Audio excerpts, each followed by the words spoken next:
శ్రీకాళహస్తి నుంచి social media activist Shashi గారిని మాట్లాడవలసిందిగా కోరుతున్నాం.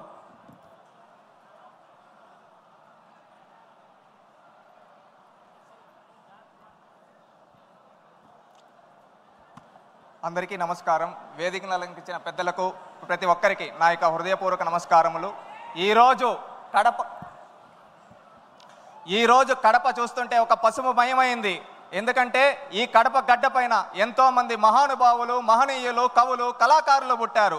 ఈ కడపని మనం దేవుని గడపగా చెప్పుకుంటాం. అలాంటి దేవుని గడప ఈరోజు పసుపుమయమైంది.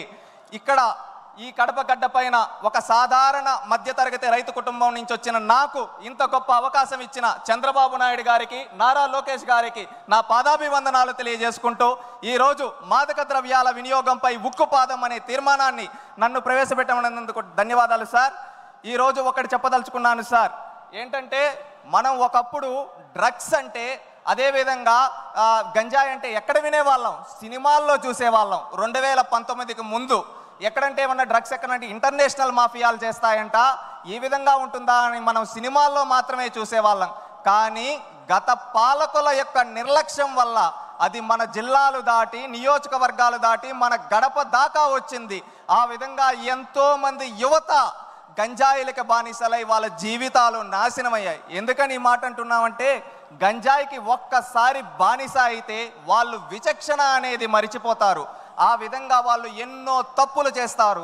దోపిడీలు, అదేవిధంగా దొంగతనాలు కావచ్చు, అదేవిధంగా మహిళలపైన అత్యాచారాలు కావచ్చు, బెట్టింగ్ యాప్స్లోనే ఎంతో లక్షలు అప్పులు చేసి సూసైడ్లు చేసుకునే వాళ్ళ వరకు యువత వెళ్ళిపోతూ ఉన్నారు.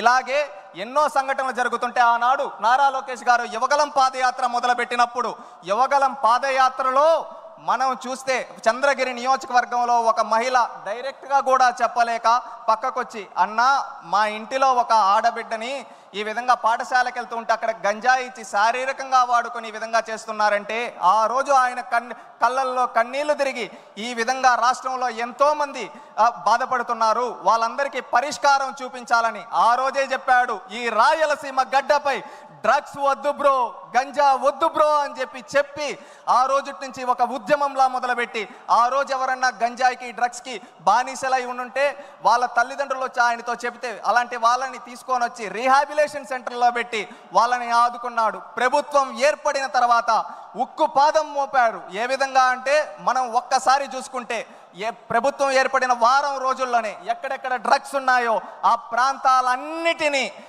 ఏరి పారేశారు. అదేవిధంగా ఒకప్పుడు 11,000 ఎకరాలలో గంజాయి పండిస్తుంటే ఆ గంజాయిని మొత్తాన్ని రూపుమాపి అక్కడ గిరిజనుల్ని మార్చి అక్కడ అరకు కాఫీ వేసే విధంగా తయారు చేశారు మన నాయకుడు. గత పాలకులు అక్కడ ఏం చేసేవాళ్ళు? అమాయకులైన గిరిజనులను వాడుకొని ఏం చేసేవాళ్ళు? గంజాయి పండించేవాళ్ళు. కానీ నేడు మన నాయకుడు అదే వాళ్ళ చేత అరకు కాఫీ పండించి ప్రపంచ కుబేరుడు వరకు ఆ అరకు కాఫీని అందించి మన గిరిజనుల ఖ్యాతిని ప్రపంచానికి చాటాడు మన నాయకుడు. అదేవిధంగా లోకేష్ గారు, ఇది మనం చూసాం, పల్లె పల్లె వరకు వెళ్ళింది. దీన్ని రూపుమాపాలి. అది రూపుమాపాలంటే మళ్ళీ గ్రౌండ్ లెవెల్ నుంచే చేయాలని ప్రతి పాఠశాలలో ఈగల్ టీంలు ఏర్పాటు చేసి ఎక్కడికక్కడ దీన్ని రూపుమాపడానికి చర్యలు తీసుకుంటూ నిరంతరం పర్యవేక్షిస్తూ ఉన్నారు.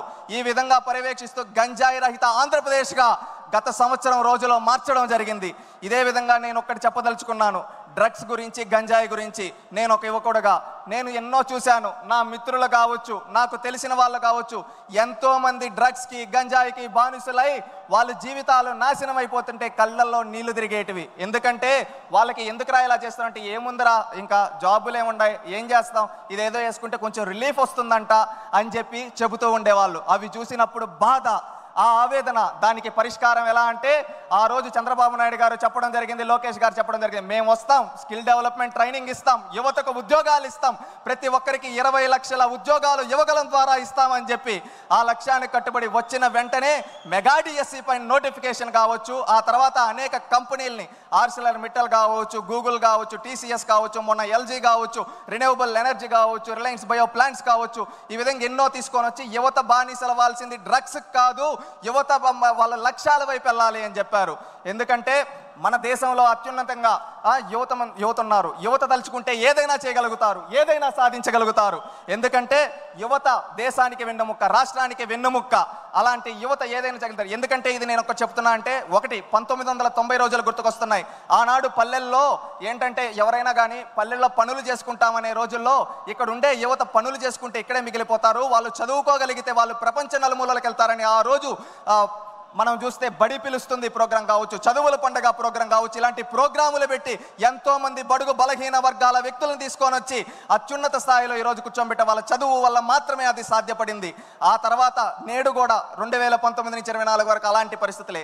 యువతని గంజాయికి బానిసలు చేస్తే దాని నుంచి రూపుమాపి వాళ్ళని బయటకు తీసుకొని రావాలి, వాళ్ళు ఏదైనా సాధించగలరు అని ఒక లక్ష్యం పెట్టుకొని వాళ్ళని బయటకు తీసుకొని వచ్చడానికి ప్రయత్నిస్తూ కంపెనీలు తీసుకొని వస్తున్నారు. ఒక యువత గుర్తుపెట్టుకోవాల్సింది ఏంటంటే, మనం బానిసలు అవ్వాల్సింది గంజాయి కాదు, మనం ఏదైనా సాధించగలదాం. యువత అనుకుంటే ఏదైనా సాధించగలుగుతారు. మనం ఏం లక్ష్యం పెట్టుకోవాలి?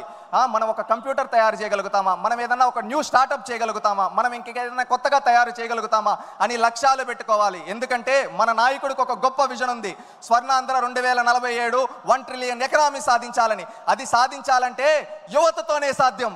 అది యువత ప్రతి ఒక్కరూ అది గుర్తుపెట్టుకొని మన నాయకుడు అడుగుజాడల్లో మన లక్ష్యాలు గుర్తుపెట్టుకోవాలి. మన తల్లిదండ్రులకు మంచి పేరు తేవాలి, మన కుటుంబానికి మంచి పేరు తేవాలి, మన రాష్ట్రానికి మంచి పేరు తేవాలనే లక్ష్యంతో ప్రతి ఒక్కరూ పనిచేయాలి. ఆ విధంగా పనిచేస్తే ఖచ్చితంగా మనం అనుకున్న 2047 స్వర్ణాంధ్ర విజన్ లక్ష్యం చేరుతుంది. ఆ రోజు తెలుగు వాళ్ళు ప్రపంచాన్ని శాసించే స్థాయిలో మన నాయకుడు కలగన్న విధంగా మనం ఉంటాం. ఎందుకంటే 2020 సాధ్యపడింది, 2047 కూడా సాధ్యపడుతుంది. డ్రగ్స్ లేని ఆంధ్రప్రదేశ్గా తయారు చేయడానికి ప్రతి ఒక్కరూ పూనుకోవాలి. మనం ఎప్పుడో 1 సంవత్సరమో 2 సంవత్సరాలు 3 సంవత్సరాల తర్వాత కాదు, ఈ సంవత్సరం ఎండింగ్ అంతా 2025 అంతా డ్రగ్స్ ఫ్రీ ఆంధ్రప్రదేశ్గా ప్రతి ఒక్కరూ పూనుకోవాలి. ఇది ప్రతి ఒక్కరూ ఒక సంకల్పం చేసుకుంటే అది సాధ్యపడుతుంది. ప్రతి ఒక్క యువత ఆ సంకల్పం తీసుకుంటారని కోరుకుంటూ ఉన్నాను. నేను ఒక యువకుడుగా ఆ సంకల్పాన్ని తీసుకోవడానికి సిద్ధం. నేను డ్రగ్స్కి బానిసవను, మద్యానికి బానిసవను. నేను ఈ రాష్ట్ర భవిష్యత్తు కోసం పాటుపడతాను. నేను అనుకున్న లక్ష్యాలను సాధించడం కోసం ప్రతి ఒక్కరూ మనం ఎంచుకున్న రంగాల్లో మనం అనుకున్న లక్ష్యాల వైపు ముందుకెళ్తే మనం రాష్ట్రం బాగుంటుంది, మన నాయకుడికి మంచి పేరు వస్తుంది. ప్రతి ఒక్కరు చేయాలని కోరుకుంటా. ఇంకొకటి సార్, నేను ఒక 2 ప్రతిపాదనలు చేయదలుచుకున్నాను. డ్రగ్స్ ఎవరైతే సరఫరా చేస్తున్నారో, తయారు చేస్తున్నారో వాళ్ళ ఆస్తులు స్వాధీనం చేసుకొని రీహాబిలేషన్ సెంటర్లుగా వాళ్ళ ఆస్తులను మార్చాలని మిమ్మల్ని ఈ వేదిక ద్వారా కోరుకుంటున్నాను సార్. అదేవిధంగా మనం వాట్సాప్ గవర్నెన్స్ చేసాం, ఎంతో అద్భుతంగా చేసాం. ఒకప్పుడు నాడు ఎన్టీ రామారావు గారు మండల వ్యవస్థ తీసుకొని వచ్చి పరిపాలన దగ్గర చేస్తే, ఆ తర్వాత ఈ సేవ తీసుకొని వచ్చి మీ సేవ తీసుకొని వచ్చి చంద్రబాబు నాయుడు గారి దగ్గర చేస్తే, నేడు నారా లోకేష్ గారు అరచేతిలో వాట్సాప్ గవర్నెన్స్ మన చేతిలో పెట్టాడు. ఎంతో అద్భుతంగా పనిచేస్తూ ఉంది. ఆ వాట్సాప్ గవర్నెన్స్ ద్వారా ఇప్పుడు మనం అంటూ ఉంటాం సార్, ఏదైనా ఫోటో తీసి పెడితే ఎక్కడైనా పెడితే అది ఈజీగా తీసుకోవచ్చు. అలాగే వాట్సాప్ గవర్నెన్స్లో ఒక ఫ్యూచర్ అనేది మనం తీసుకొని రావాల్సింది. ఏంటంటే ఎక్కడన్నా ఎవరన్నా గంజాయి అమ్ముతూ ఉన్నా, ఎవరన్నా కల్తీ మద్యం అమ్ముతూ ఉన్నా, అక్కడ ఫోటో తీసి వాళ్ళ వాట్సాప్లో పెడితే అది మన దాని రెస్పెక్ట్ పోలీస్ స్టేషన్కి వచ్చి 24 గంటల్లో చర్యలు తీసుకునే విధంగా దానికి కూడా ఆలోచించాలని చెప్పి కోరుకుంటూ ఉన్నాను. మనం ఒకే నినాదంతో ఉండాలి. 2047 స్వర్ణాంధ్ర విజన్తో పాటు అదేవిధంగా డ్రగ్స్ ఫ్రీ ఆంధ్రాగా కూడా మనం గుర్తుపెట్టుకోవాలి. మనందరం ఒక లక్ష్యాలని నిర్దేశించుకుంటూ మనం ముందుకెళ్ళాలి.